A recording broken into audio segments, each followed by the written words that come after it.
the channel, everyone. Today is a Mercedes day. We're going to be putting our livery kit on. We've actually got the whole livery kit has come in, been delivered, ready to go on the car, but of course it's only one part.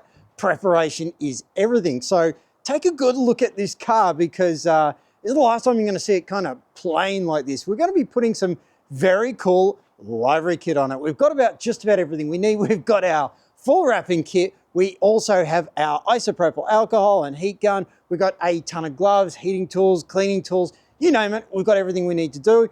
Unfortunately, the weather is not playing fair. It is absolutely freezing here right now. It is literally about 2 degrees, and that's terrible for wrapping anything. I should not be doing this at all today, but unfortunately, it's the only window of opportunity I've got. So I've got to do it. We're going to get on with it, put the garage down, heat the hell out of it. Hopefully, we'll be able to get this working. So for now, let's get on with putting the livery kit on the Mercedes. Let's go. Okay, here I am at the front of the car. We've got all the garage closed in, got the heating on, and God, it feels a lot smaller in here right now. With all the doors shut and just enclosed in here, it's absolutely tiny space.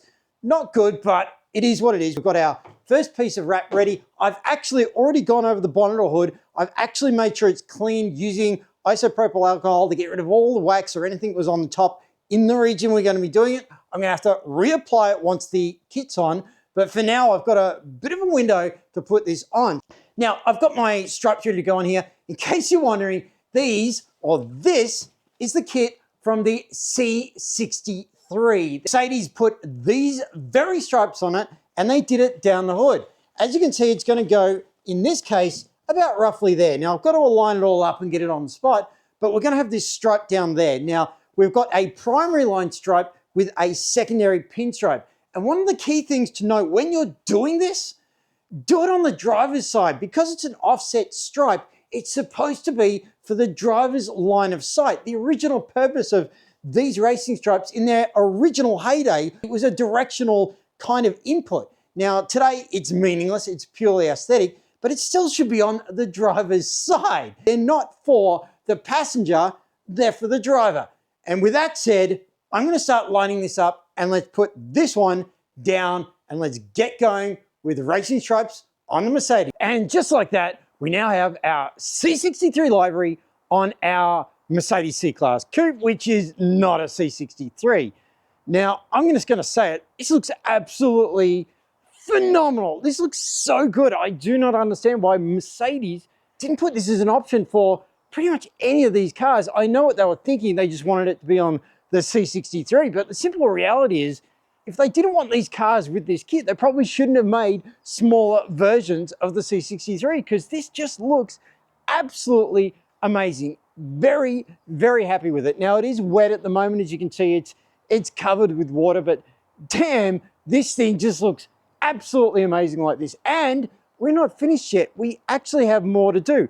On the wheels, we're missing our rim kit. There's actually a colored lip that's supposed to go on the wheels. We've got it, but we can't put it on. I'm going to talk about that in a minute. There's also a little strap that's got to go around the mirror. We haven't put that on yet. And obviously, if it was the C63, well, you'd have a different front bumper and a different diffuser. But you know what?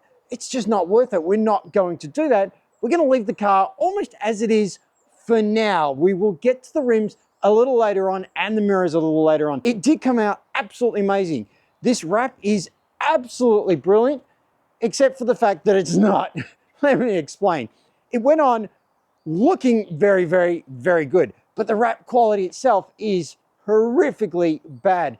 That was some of the worst wrap I've had to work with in my life, particularly down here. Now, it was supplied supposedly as a just plug and play type thing. Stick it on in the right section, you'll be fine. It was nothing like that.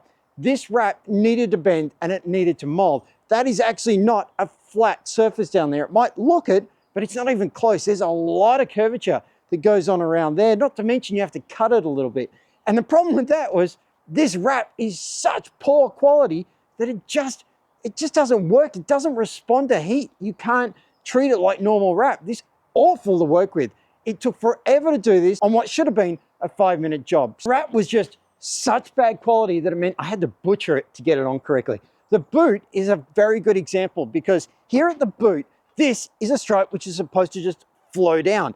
And you can see here, it works. It looks really good. But what you can't see, I had to make cuts all through here and here and here because it just wouldn't stretch. You could put the heat on it and all the heat seemed to do was just deform it. The whole wrap was just awful. This was advertised as a simply stick-on kit. Put it on in the right direction, peel it off, you're done. Not even close to that. There was so much cutting, so much butchering to get this to work, it wasn't funny. This car really deserves these kind of stripes. It looks absolutely brilliant. It changes the stance of this car completely. This car now looks so good, it's not funny. Now, as you can see, it's all wet. It's gone through a very quick clean. It is very wet at the moment, but nonetheless, this thing's amazing. Now, I've got the sunroof open at the moment, the panoramic roof. I do that because we're not using it enough, and I want to keep the mechanism free and working. And if you don't use it, it breaks. So I'm making sure I get that roof open periodically from time to time. We are going to put the rim livery kit on it. There is actually a kit, we've got it, and it makes the rim edge the same color as the accent. So we're going to be doing white on that. But there's a bit of a catch. I can't just put that on because it takes 36 hours to set. So if I put them on there, the car's out of use for 36 hours. And I can't have that. I've got to be able to use this car all day, every day at the moment. So we're waiting for a window when we're able to put this car down for 2 days and use this instead. And there is problems with that, which I'll explain in a minute. For now, this is looking phenomenal. Very, very happy with it. I really encourage you, if you haven't done this, have a think about it. It changes the stance of the car completely, especially when you get the right contrasting colors. Wrong colors would ruin it. I think white and blue are just fantastic. Just look at the stance on this right now. It just looks amazing. And it's proper Mercedes. This is OEM Mercedes design. I mean, the kit isn't, we know that. I just told you how bad a quality the wrap is, but the actual design of it is Mercedes. This is what they did on the C63. And as you can see, it just looks absolutely brilliant. Now, we're weighing up whether we go all the way down with the stripe there and the same at the front. We may do, we're weighing that up, but right now we're extremely happy with it. The car just looks absolutely phenomenal. I am more than happy with the result of that, and I really, really can't wait to get the rest of it done.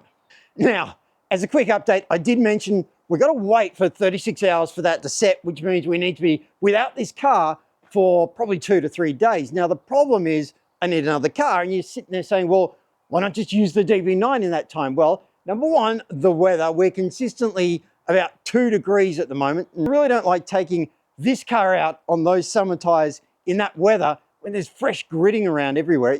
It bugs me. That's the first problem. The second problem is the battery. In the next video, you're going to see we've got to do a battery change in this car. Now, you're probably thinking, oh, that's quick, that's easy. What are you waiting for? Just change the battery. It's not that simple. You can do that, but then you create a ton of problems. If you don't change the battery via the right process, this car will have some huge hissy fits, some proper problems. And to make sure you don't, you got to go through that process. At the moment, we're going through the process, but the process requires, well, driving. Yes, you've got to calibrate the car after you change the battery. Watch the next video, I'll explain the whole problem. Yes, when it comes to this car, you've got to change the battery and go through a calibration process. And the calibration process requires some serious driving. And unfortunately, the weather right now does not allow for that. So we're going to continue using this as is. We'll update the rim kit on this. We'll get the wheels done when we've got this car back up and working properly. And not only that, when, of course, the weather allows it, because this car, again, we're trying to avoid gritted roads. It's very frustrating around here at the moment because the weather is so damn cold. There's a lot of gritting going on. We're trying to avoid it even in this car. We can't, but I did actually buy undercarriage cleaner for this car. It goes on the high pressure attachment and you run it underneath the car and it cleans the whole car underneath. It's not an ideal solution, but it's a solution. It does work. And we've done that a number of times on this car, and we've even done it on this one once we've had it out once or twice and we've been worried about the gritting. So there are ways to get around the gritting. We do look at routes. We do think about what roads have been gritted, what temperatures, when to avoid it. And we also try and clean this car and of course this car as well. So the result is, for now, we're going to leave this as it is. I'm just going to drive this as it is for now. Hopefully it won't be very long. We'll get the rim kit on and we'll do a little extra strip around the mirrors, which is required to complete the kit. We're thinking about a lip spoiler. We're thinking about a whole ton of this thing, but it has raised a big problem. And that problem is not the car, it's us. We actually have a bit of a problem at the moment. When I say we, there is more than one person in this household, and we're kind of really falling in love with this car. This car is absolutely phenomenal.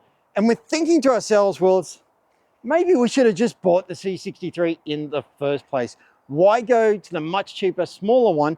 Yes, it's a daily car, but maybe we should have just gone to that C63. And then we think to ourselves, well, if we just gone to the C63, maybe we could get a really, really cheap runabout and have another car here. So the fact that we're talking about that, it's a possibility that this may go and be replaced by its bigger C63 brother, and then we get another proper, really crappy little runabout to just sit on the driveway here permanently so that we can just drive it into the ground and have two cool cars in the garage and the Supra as the project to be finished and removed. So yeah, the fact that we're actually discussing this is a little frustrating this early on because we barely had this car any time at all. And I don't think we really appreciated just how good these damn things are. This is absolutely fantastic. Even the diesel version of it, they just work so well. They look ridiculously good, especially when you do this kind of thing to them. And the fact that there is a C63 version, it really creates a lot of temptation. So we're playing with some serious ideas here at the moment.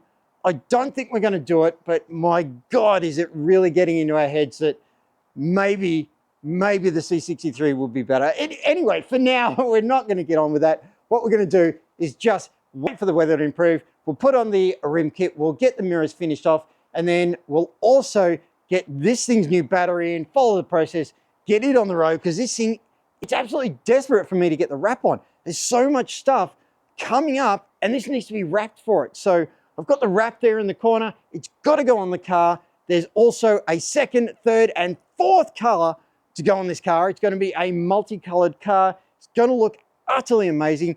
The side skirts and splitter have got to go on it as well. And then hopefully we'll have an outstanding Aston Martin. We're going to have an outstanding looking Mercedes, which the future of it is pretty strong, but there's a slim chance we'll upgrade it. And of course, we'll have the Supra in the back, buried in the back, which is a long-term project at this point. So not to mention the fact that I'm looking at buying a car lift so that we can get this thing properly up in the air. Same with the DB9. And then we can actually do some proper servicing on these things. And we will really, really be getting somewhere once I can get under them and do some work under the cars. For now, I'm going to leave it there. Thank you so much for watching. If you have enjoyed any parts of this video, don't forget to like, comment, subscribe, and definitely share. If you want to see the rest of this, keep watching because, yeah, there's going to be more to come with this car, and I can't wait to get it done, get it out, and get on with it. For now, again, thank you so much for watching. If you have enjoyed any parts of the video again, don't forget to like, comment, subscribe, share, and I will see you in the next video where hopefully we'll be putting the battery in this. Simon out.